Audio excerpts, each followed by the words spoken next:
doing? Great. Good.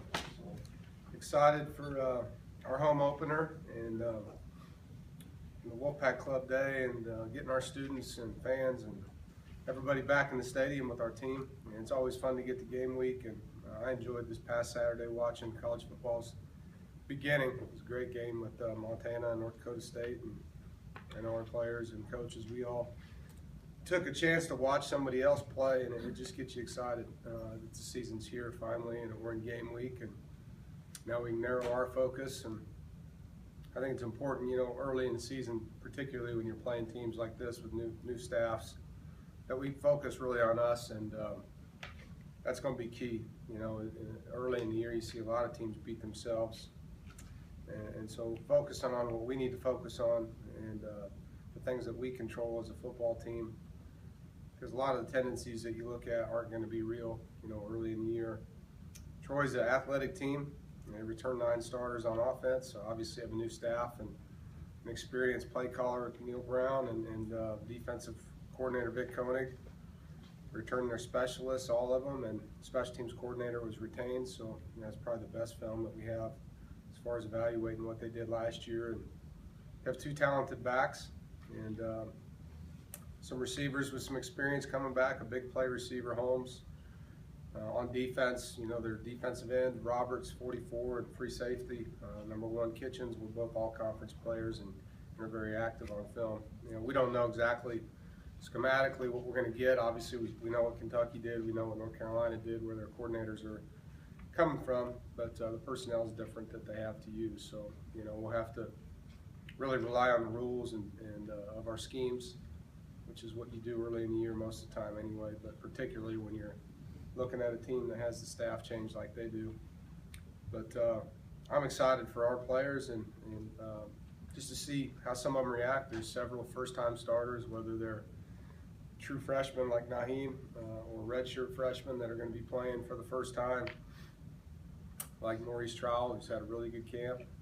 Excited to see how they respond.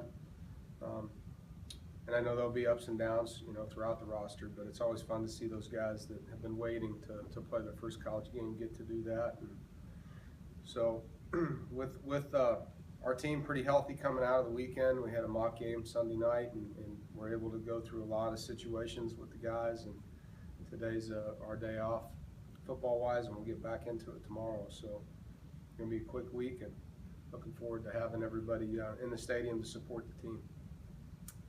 Questions?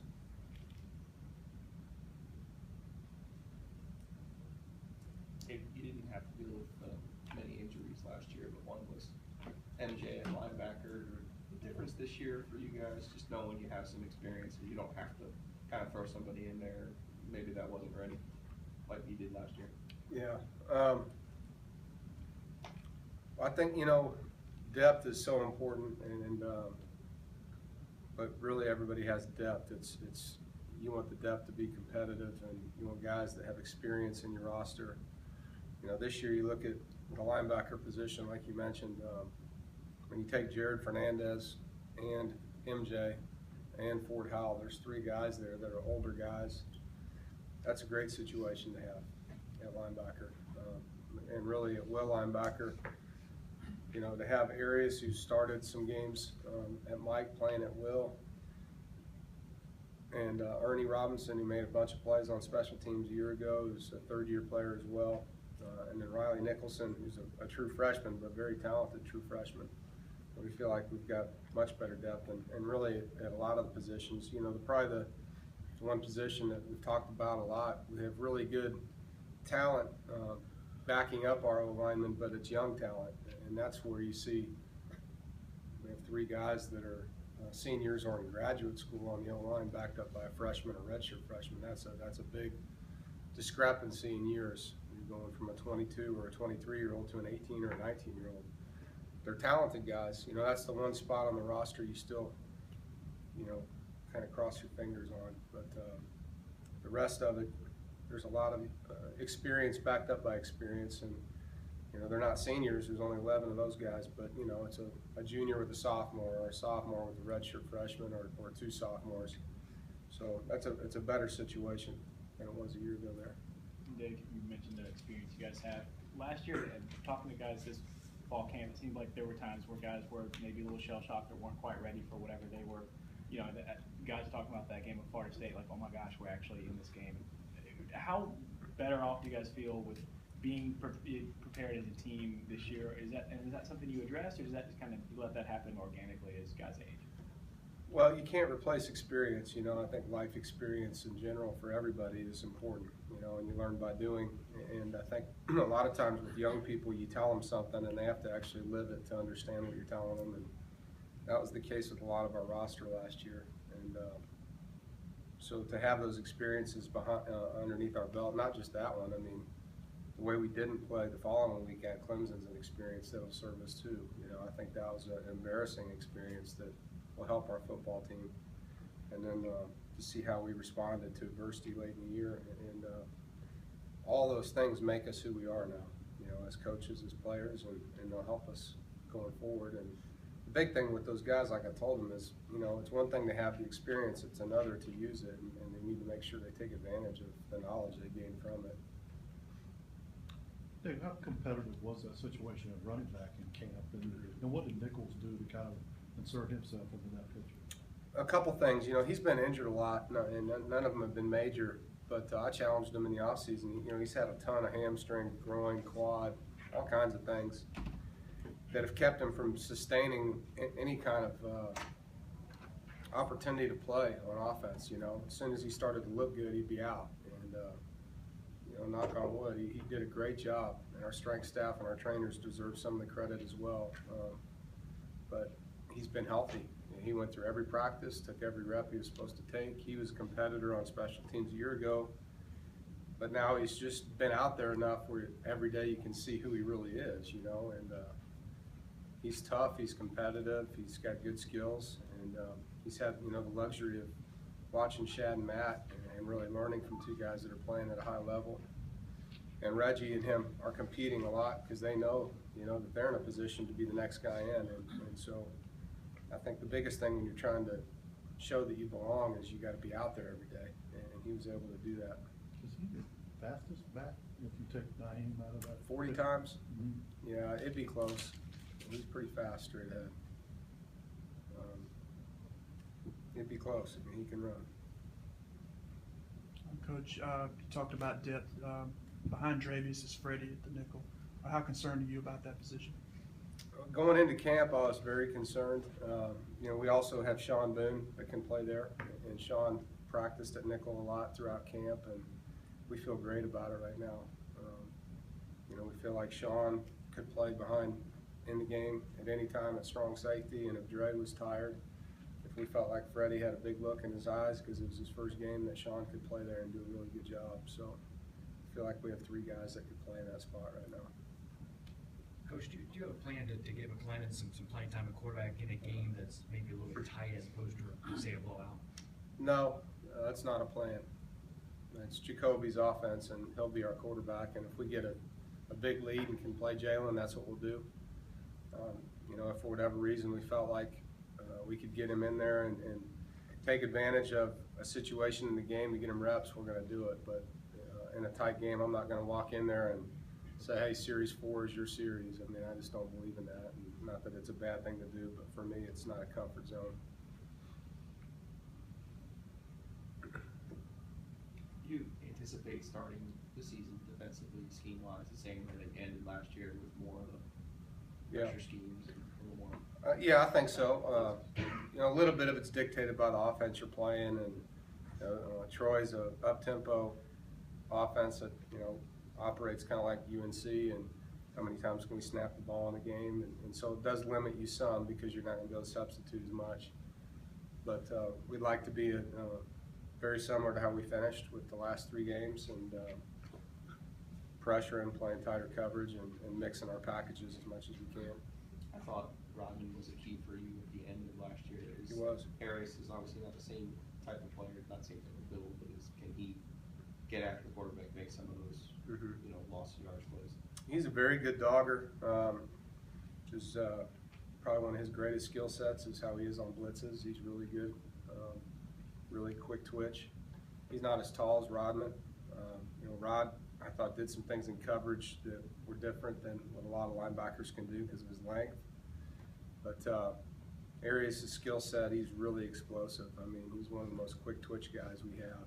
And so his lateral movement skills are going to serve him well in our pressure packages. And, you know, there's some good depth there now too. So I think that's the one thing that we didn't have last year. And looking forward to having that, you know, in a game like this. You know, obviously if we have success on offense and can get some 3 and outs early, that's hard on an up-tempo offense. You know, it gets them out of the rhythm. So hopefully we can do that and stick with what we want to be able to do on defense. And the big key for us, you know, last year we did not take the ball away well at the beginning of the year, and we finished doing a much better job, you know, and I think the takeaways early in the season are going to be key, and having the experience back that we do, that's going to be a focal point. There seems to be a lot, fan-wise, there seems to be a lot of excitement out there. Do you sense that? And Yeah. coach, you know, how nice is that? Well, obviously, we're very thankful to our fans for our sellout season, and everywhere you go, you can feel it and sense it. And I spoke to the students and, you know, a lot of different groups throughout the state, and I can tell they're excited. They obviously loved how we finished the season. They were excited about our recruiting class, you know, the positive things that they're reading about the guys on our football team and the direction the program's headed and the new facility. There's just a lot of positive things, and now for us, you know, we're just excited to play a game and get out there and show them what we've got, but also for us, we need to see what we have as coaches. You know, you get to the point where, you know, 29 practices against yourself, you got to see it against somebody else now, and so that's kind of the next thing here is get out there and hit somebody else. Does that kind of validate what you did? Because you guys had a plan, and you stuck with it. Is that Yeah. kind of, as a coach, you validated that new plan? Yeah, I mean, I think, you know, just like we talked about earlier, you learn from your past experiences, and I think that was one of the things I learned coaching for Coach Mangino at Kansas. You know, he was really strict to his vision and didn't let the people on the outside take him away from what he knew he had to do on the inside, and I think we did a nice job with that. And we just got to keep doing it. You know, it's about raising the bar and being better than we were and pushing to not underachieve as a player, as a coach, as a program, and we'll continue down that path. And I believe in my heart that's the best thing for this team, for this program, is to focus on us, and then you get to play, you know, and that's the gift. The gift is game day, and so we're a few days away from being able to open it up and see what it looks like. Dave, how close was Frazier to kind of cracking that running back rotation, and are y'all still kind of in the same status with him in terms of possible? We're really excited about Johnny's future. You know, when he got here, he had a lot of little things that took him away from the field. You know, he had the flu for a while, and he was struggling. And he's just such a great kid with a great skill set. But in order to play him as a freshman, you don't want to just get him 5 carries in a game, you know.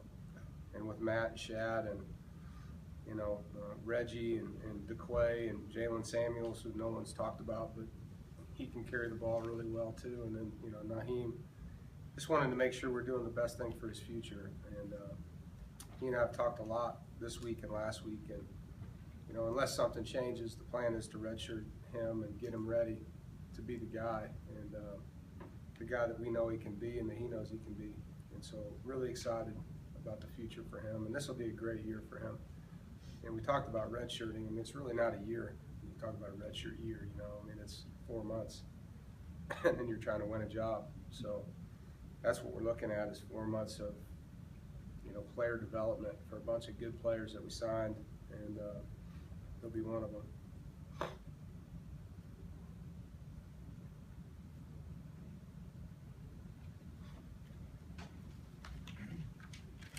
Coach Ramos had 1 catch last year, and now he's starting at the X receiver. Can you talk about what he did this offseason to earn that spot? He got back to who he was, you know, to his credit. In his freshman year, he had 5 touchdowns, I believe, and I think it might have all been in the last 6 games. And, you know, sometimes you have success and you don't know how to handle it. And then as a player, you have to figure out, is it my fault, is it their fault, and then what do I do about it? And to his credit, he took ownership and he fixed it. And he had a great offseason, he had a great summer, he had a great fall camp. And he's back to who he was. He's consistent, he's making catches, he's got good chemistry with the quarterback, he's being a leader with his group. I think Coach McDonald's helped